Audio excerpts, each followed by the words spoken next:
Hey yo, and what is up, gang? Thank you for checking out Sledgehammer TV today. Unfortunate news breaking in the world of professional wrestling as Mean Gene Okerlund has passed away today at the age of 76 years old. This is a tough one to swallow. Mean Gene is the voice of my childhood. He is the quintessential interview man in all of professional wrestling, starting in Vern Gagne's AWA, leading him to the loving arms of Vincent McMahon, all through the rock and wrestling era into the new millennium, as Mean Gene found his way to WCW and then back again to the WWE, where he was inducted into the Hall of Fame, rightfully so. I had the genuine pleasure of meeting this man. He is was an absolute gem of a person. I will always treasure the few minutes that I was able to sit and actually talk with Gene for a couple of minutes about some of my favorite moments of his in the WWE, including when he called the Gimmick Battle Royal with Bobby the Brain Heenan, all the way up to and including everything he did with the WCW, and he was very giving of his time, and I will always treasure this moment. I treasured it already as it is, but now that the great Mean Gene is resting in peace, it's even more special. And any of you who had the pleasure to meet Mean Gene as well know what I'm talking about. This really sucks. This is terrible news to kick off today's SmackDown live review. Thank you so much for joining me, you guys, and we're gonna have to shift gears from the somber nature of that announcement and get into the SmackDown live review. My name is Nick Nightmare. This is the Sledgehammer Wrestling Show SmackDown live review for the first time in 2019. Let's do it. Holy balls.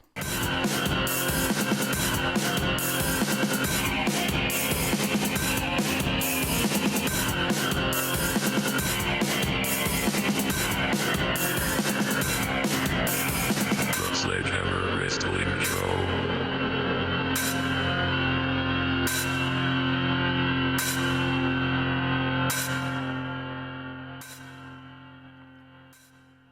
All right, wrestling fans, thank you so much for joining me here again as we kick off a whole new year with hope, maybe. Do you guys feel hopeful after what we've seen from last night's SmackDown Live? I mean, we're used to SmackDown Live being the better show. There's no news there. There's no need to talk about that over and over every single week.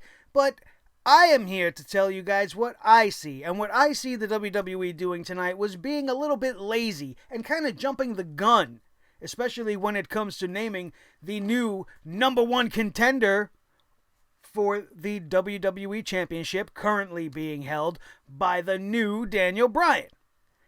And my problem with what happened tonight in this scenario is not that they had a fatal five-way, but the fact that one member of that match had to qualify. We had seen Samoa Joe and Jeff Hardy have to compete in a match, a rematch from last week's SmackDown Live that we didn't need to see again, in order to gain entry into this fatal five-way. Why is everybody else just placed there? Why was Randy Orton just given this match? Why was Mustafa Ali just given this match? Rey Mysterio just in this match? AJ Styles, rightfully so, the former champion, wanting to get a rematch and a chance to earn a rematch. He might be the only one, I would say, didn't need to qualify to get into this match for the opportunity at the championship. Why just Joe and Jeff Hardy? Why didn't WWE have some fun with this? Do they realize they have 3 weeks of television to fill before we get to the Royal Rumble? Why didn't they have a couple of qualifying matches? Give us some entertaining things. Did you see what happened between Rey Mysterio and Mustafa Ali in that fatal five-way? That's fantastic. Imagine you had them go one-on-one just for the opportunity to be in this fatal five-way. You could have had Randy Orton wrestle Jeff Hardy again, since you like to do that. If you wanted to eliminate Jeff Hardy and give the spot to Randy Orton, you could have done a whole number of things in order to make it feel even more special. Give us a reason to tune in every week. Don't just set the table and give us all 3 courses at once, and then expect us to wait 3 weeks as you try to build intrigue now as we are on the way to a championship rematch for AJ Styles. Rematches that aren't supposed to be happening, are not automatically being handed out, but they are still rematches nonetheless. So they're kind of putting their foot in their own mouth with these rematch clause things that they want to talk about. Meanwhile, everybody in the world is getting a rematch. Look at what's happening with Rusev. Rusev came out tonight. He was charming. He was genuine. And that's why you enjoyed that. It was Rusev. You think they wrote that shit for him? There's no way anybody's that creative in the WWE staff to write some of the nonsense that was coming out of Rusev's mouth, and it was very entertaining. But then what happens? Out of the blue, Shinsuke Nakamura comes out and attacks the champion, the former champion trying to get back at the man who's taken his title. Where do you think this is going to lead? This is going to lead to a rematch for the United States Championship. So what was the point of nixing the rematch clause? So now people can just jump the champion and now they're next in line? Is that how it's going to work now? That doesn't make much sense if you think about it. Why wasn't Rusev moved away from Nakamura? Let him start to build his reign, and, rematches need to be earned now. You can earn a rematch by kicking the champion in the head if you're Shinsuke Nakamura. But Becky Lynch gets her rematch with Asuka taken away. And now you got Charlotte wanting a shot. You got Carmella for some reason talking shit like she wants a shot. But it's not okay for Becky to get her rematch. We seen it all last night on Monday Night Raw. I talked about it in Monday Night Raw review. No rematches, but next week we're getting a tag team championship rematch. What did the Revival do to earn this spot? It just makes it nonsensical. And it hurts my brain because you're saying one thing, yet you're doing another. And just because you're painting it in a different color doesn't mean it's not the same exact thing. Because it is. And it's a little bit ridiculous. I don't understand it. You could have had it all build up to the go-home show, and you could have had this fatal five-way where everybody earned their spot and now have to fight amongst each other for a shot at Daniel Bryan. It would have been much more interesting. But instead we did it and we wrapped it up all in one night. And now we have to depend on them to make it interesting again, since AJ Styles came out on top in that matchup. And now we're going to have WWE Creative, and we're going to have McMahon's trying to fuel AJ Styles' fire. The real AJ Styles versus the new Daniel Bryan. Is that what this was all about, just so they can say that? Is it the first time ever since their personas are different? Are they going to start saying that too? For the first time ever, the new Daniel Bryan takes on the real AJ Styles. Ha ha ha ha ha! I'm Vince. I know everything. It just doesn't make sense to me. You want to talk about things that don't make sense, as we're still talking about this Fatal 5-Way right now.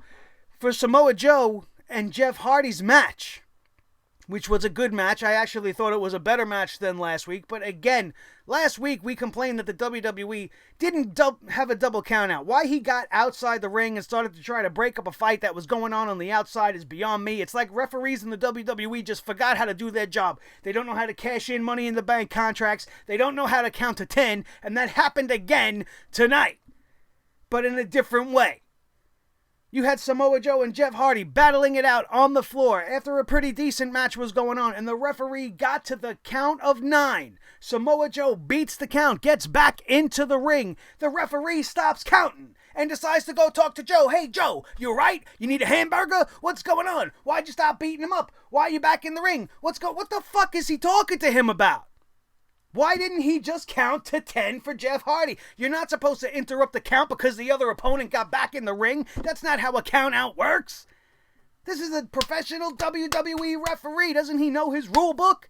And then, when he decides to get back to counting, Jeff Hardy's still been on the floor for a good 3, 4, 5 seconds while they're having a conversation about what kind of coffee Joe likes in the middle of the ring. And then he starts counting over at 1. He starts at 1, and then Jeff Hardy lays there until the count of 9, where he suddenly bursts back into the ring, and now this match continues. It doesn't continue very long, and I feel like it was a botched spot, because out of nowhere, Joe wraps up Jeff Hardy in the Coquina Clutch again, like he had him on in the outside to begin with, and gets Jeff Hardy to pass out.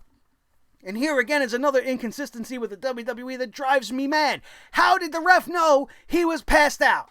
Because he tapped him on the shoulder and he didn't do nothing? How do you know he's out cold? Why aren't they raising the arm? At least raise it once. You don't have to do the 1, 2, 3 if you don't want to do that anymore, which actually makes sense. You're giving the guy 3 chances to kick out. It builds momentum on that third hand drop. You don't know whether or not it's going to come up or not because they don't do it enough anymore. And that was a dramatic point in the match where that could have been very useful. But instead, the ref just looks, gives Hardy a little tap. It's like, hey, Jeff, are you sleeping? Are you he's sleeping. This match is over. Boom. Done. And now Joe gets to earn his way into this Fatal 5-Way, which will happen later on in the show. How does that make sense? How is that fulfilling as a wrestling fan to watch when the referee's just bumbling and fumbling all over himself and making up his own fucking rules on the fly as he goes along? But you're going to tell me it was a great show. They know what they're doing. Sure, they made it entertaining. They made some proper decisions. I didn't want to see Jeff Hardy in this match. I would have much rather seen Samoa Joe, but I don't understand why nobody else had to qualify. It made absolutely no sense to me. Everyone else just being gifted this opportunity. Nobody's earning things. We're supposed to all be earning things. But only Joe had to earn it. Why? Makes no sense. We started off this whole entire show with, you guys all know, my favorite part of SmackDown Live is the New Day Comedy Hour, right? And they had to come out at the beginning of this thing, and I can respect the fact that they wanted to announce that they are going to be in the Royal Rumble. They are going to work collectively as a unit, and they are going to guarantee us that one of the 3 of them is going to win. It's fine. Everybody's supposed to say that. If you're going into the Royal Rumble and you get a spot in the Royal Rumble and you go, yeah, I'm going to be in the Royal Rumble, but I don't think I'm going to win, so I'm just going to go out there and have a good time, then you should get your ass kicked and you're not allowed in the Royal Rumble anymore. Everybody that enters the Royal Rumble thinks and should say, yes, I am going to win the Royal Rumble. I don't care what number I go in, I'm going to come out on top. Who doesn't say that? Everybody says that. It's just what you say. Why it had to become a 10-minute thing with Big E in a diaper, dressed up like Baby New Year, pulling fucking pancakes out of his balls and throwing them to the crowd, eating them, putting them in his own mouth, making me gag. Bad attempts at comedy. A pot shot at Brock Lesnar and Scott Steiner. Why are we taking jabs at Scott Steiner? What year are we in? Does half that crowd even know who the hell Scott Steiner is? None of the casuals do, I can tell you that much. That joke probably went over the head of 1 million people. You know whose head it didn't go over? Scott Steiner. He probably sitting home, pumping, the pulling, the popping. I'm gonna pop them New Day for talk about my math. I can see Papa Pump busting veins right off of the muscles on his muscles. I can't take it. It didn't make sense. Oh, it was controversial. It was funny, man. It was funny, Mr. Nightmare. What, you don't enjoy comedy? No, I don't enjoy the New Day's style of comedy. I enjoy what the New Day bring to the wrestling ring. I enjoy watching them kick some ass in the ring. I enjoy them working as a team. I enjoy them taking advantage of the Freebird rule. I enjoy everything about them except the fucking pancakes and the trombones and the unicorns and the booty-os and every other shit they want to do. And Kofi Kingston with the baby. That shit's not getting over. It's never gotten over, and it's just irritating to me. Their whole shtick is irritating to me. Just go out there and be the New Day.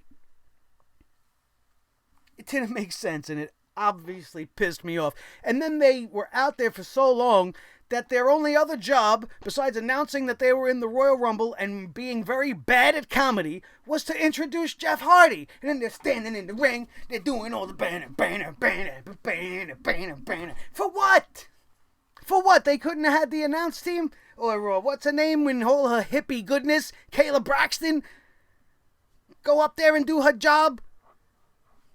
It didn't make sense. It was unnecessary. It could have been wrapped up in about a 2 to 3 minute little segment that they could have inserted anywhere before a commercial break instead of more of these ridiculous New Year's resolutions that nobody gives two shits about hearing.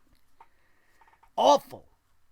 Absolutely awful. Those are the biggest problems I had with the show, because the only other thing I can really shit on, actually there are 2 more things that we are going to just... I have to tear this down. We have to bring the hammer down on the fact that they hyped up John Cena's return, right? We're all worried about what are they going to do with Cena? Are they going to insert him into the championship match? Is he going to be in this fatal 5-way? What the hell's going on? Why is he even coming back? Who cares? I certainly don't. I see you, boy. I don't want to see you, but I see you again. And what does the WWE do? In true scumbag fashion, they hitch John Cena's ride to the biggest star in the company. The white hot light that everybody wants to see. Becky Lynch, the number one attraction in all of the WWE right now, got sandbagged with the return of John Cena. Now, I totally appreciated and enjoyed Becky Lynch coming out and verbally destroying John Cena to his face. He asked for, he knows some man's gonna come out here and say some shit about him and talk about him and Nikki Bella and blah, blah, blah. And he pretty much was trying to beat everybody to the punch. He's like, yeah, I got a stupid haircut. Yeah, my personal life is all over the place. So what idiot guy's going to come out here and talk some shit? And then the man comes out and does exactly what John Cena has said was going to happen. She came out there. She talked about how he's a relic. He don't need to be here anymore. She's the man now, and she's going to drop. She won't be, Nikki Bella will not be the only woman to drop him in 2018. Great. It was great. And I enjoyed that. What I didn't enjoy was the sacrifice, once again, of Andrade Cien Almas. Andrade Cien Almas and Zelina Vega come out there for absolutely no reason, where that segment should have ended right there. Becky Lynch should have just walked out of the ring and left John Cena standing there with his goofball JBL-looking face. The man just got me, just like she's been getting everybody else in the world. And that should have been the end of it. But no, they have to give John Cena a win, even though he was not involved in the pinfall for this impromptu matchup where John Cena gets to team up with the number one thing in the company so that you don't boo his ass. The same thing they did for Roman with Seth Rollins and The Shield. Let's just take Seth Rollins and everything that he's done and throw it out the fucking window because we need Roman Reigns to be the number one guy. And now we got John Cena, this legend, this icon, coming back to the WWE, and we know people don't really want to see him. So what are we going to do to protect John Cena? We are going to put him right next to Becky Lynch. There's no way people are going to boo him now. They were right. How are we going to amp that up? We'll throw Vega and Almas out there because nobody gives a shit about them. You know nobody gives a shit about them? You know why? Because you're not allowing anybody to give a shit about them. Zelina Vega talks a great game on the mic. She's very good at what she does. And even better at what he does is Andrade Cien Almas. And why Andrade Cien Almas continuously, as I've been telling you guys all through the end and throughout 2018, is just being served up to the plain, regular, ordinary names, the guys that you know are going to be there. We're not going to build Andrade up. We are not going to make him a superstar. He's just going to be the Brooklyn Brawler of this generation. He's going to have a little bit of a name value. People are going to know he's going to be able to do something in the ring. It's not going to be much because he's just going to fucking lose. And it's a waste. This guy's one of the best NXT champions that there has ever been. He's one of the best wrestlers in that company. And he's going out there and jobbing out for guys like Cena and AJ and Daniel Bryan without getting any reward in between. He just keeps losing and being made to look foolish. And it's not fair to him, and it's not fair to Zelina Vega as well. Because as his stock plummets, so does hers. I don't understand it. I don't understand the process behind not making new stars and making John Cena more important. It's not what we want to see. Not at all. I did, however, want to also hammer down on Shane McMahon and The Miz. The co-besties and all that shit. I can't take it. We had to waste time tonight for The Miz to show up and show us pictures of Shane McMahon in all of the Miz's outfits. This is the kind of shit that you guys are coming up with. I don't want to see this at all. You turn this into some sort of an emotional angle where the Miz has got his dad involved and Shane McMahon can relate to that because his father was never supportive of whatever he wanted to do and he could relate to the Miz and blah, fucking blah. Who cares? Who cares? All this team is going to do is going to put a big giant skid mark on the tag team division when they decide to actually become part of this tag team division, and it's going to be awful. It's not going to be awesome. It's going to be awful, and I can't stand it. I can't wait for this shit to be over. Never mind the fact that Shane McMahon with the best in the world cup always in the background doing what he's got to do about that, claiming he's the best in the world, and then you got The Miz with all his bullshit. We're going to be co-bests in the world, and I hate it.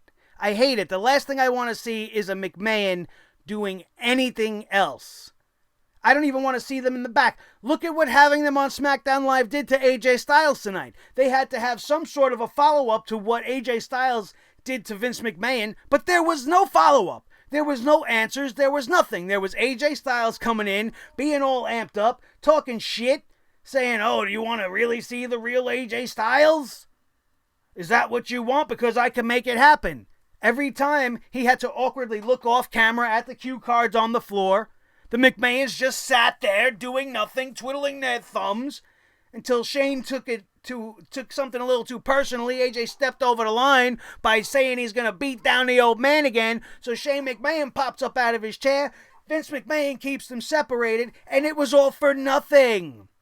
All for nothing. Nothing was explained, nothing was moved along. It was just a segment for Vince to be on TV, to show us a false follow-up.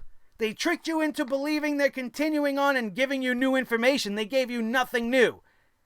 It was the same segment, only in reverse. AJ came all aggressive, but nobody got punched in the mouth. Great. Who gives a shit? I certainly didn't. All of this to see AJ Styles come out and wrestle in the Fatal 5-Way with a more aggressive style, kind of sloppy, because it's not the way AJ Styles should really be wrestling. It's not the way he has been wrestling, and he's got to change up to be this new ruthless aggression version of AJ Styles, and it didn't come off too well in the beginning of that match, if I'm being honest. As good as that match was, I thought AJ Styles could have looked better. He could have looked better, and the reason why he didn't look so great is because they're pushing him down an avenue that we probably don't need to go, and still have no idea why we are going down that route.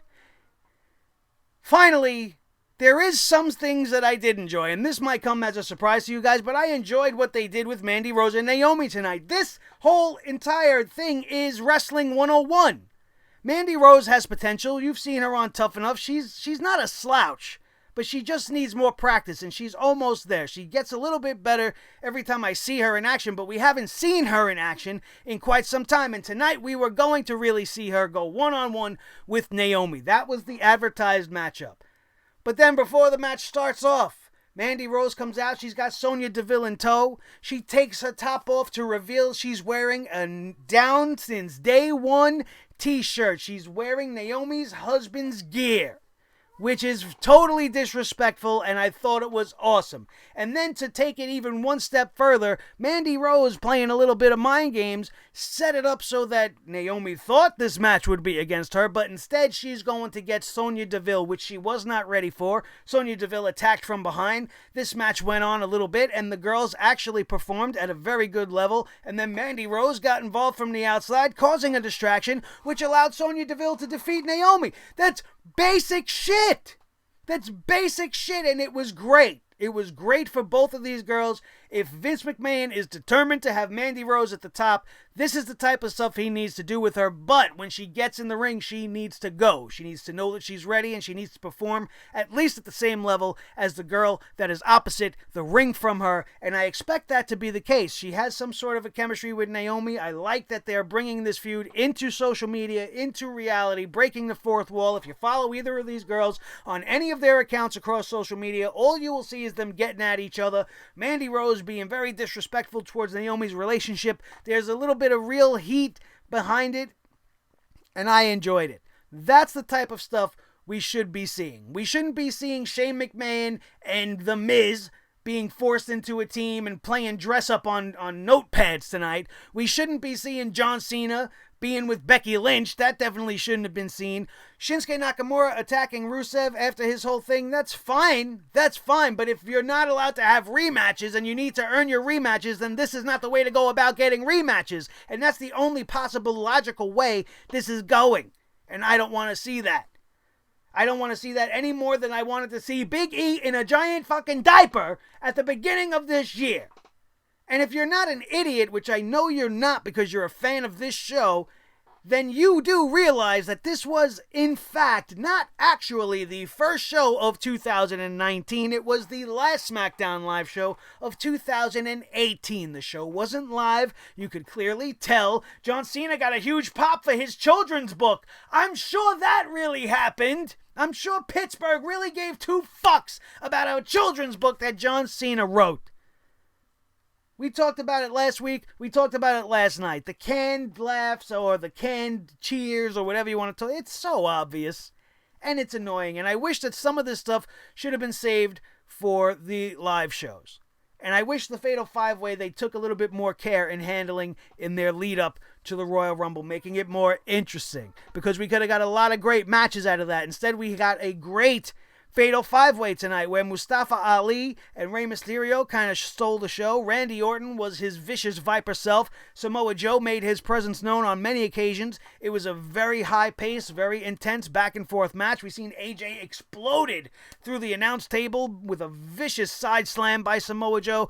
A lot of great action in the Fatal 5-Way, and then AJ Styles sneaking the win by the skin of his teeth, coming out of nowhere with a 450 splash onto Randy Orton to get the pin and win his way to fighting the new Daniel Bryan once again and getting a chance at regaining the WWE Heavyweight Championship, which I actually think may be a possibility. I think AJ Styles might come out with the title at the Royal Rumble in line with this weird new semi-babyface push or this aggression push that they want to do on Monday Night Raw as well to Seth Rollins. So as the more things change, the more they kind of stay the same. In 2019, I'm going to be a little bit lenient with this review, I guess, if you want to call it that, because I could have definitely came down a whole lot harder than I did. You guys that have been following me for a while, you know that this could have been a whole lot worse. And I know that there's a lot of other people probably singing a whole different tune, but this is my show, these are my opinions, and you guys, my fans, are here to tell me what you think, and I want you to do that in the comments section down below, which is very important because I always want to know what you guys think about not only SmackDown Live, but about this show and what I think. And your opinions, as you know, are always welcome 100% down there. Don't forget to smash that like button. Let everybody know that you enjoyed this show, especially me. Let's get each and every video that goes up in 2019 to 100 likes. And it starts with you right now, smashing that thumbs up for me. Make sure you're following me on Twitter. At Nick Nightmare is the handle. We are on Instagram as well. It's at Nick, N-I-C _Nightmare. You can check out all of the cool goodness we got gearing up on Instagram as we're starting to really use that as another outlet for doing some cool shit. Always check out the Facebook page, facebook.com/The Sledgehammer Wrestling Show, all one word. We'll bring you to our Facebook hub for all things Sledgehammer TV, which is the name of the channel right here on YouTube that you just enjoyed for the greater part of 30 minutes, and you will want to be back for more. So in order to do that, make sure that you are subscribed, become one of the 1,000 strong that are growing every single day, that know that when you want your wrestling news and your wrestling reviews full of truth and with the hammer of justice at your side, that Sledgehammer TV is the place to be. Hit that subscribe button. Make sure you ring the notification bell so you do not miss a thing as you become the newest loyal member of the Nightmare family and the Sledgehammer Club right here on Sledgehammer TV. Thank you guys so much. One last bit of business. As usual, this show is brought to you by Audible. Audible have over 180,000 books that speak to you so that you do not have to use your eyes because you're a lazy bastard that don't really like to read and you want everything to be done for you. So you are going to get an Audible subscription so that they can read it to you and you can rest your pretty little eyes. So all you got to do is go to audibletrial.com/sledgehammertv right now for your free audiobook with a 30-day free trial.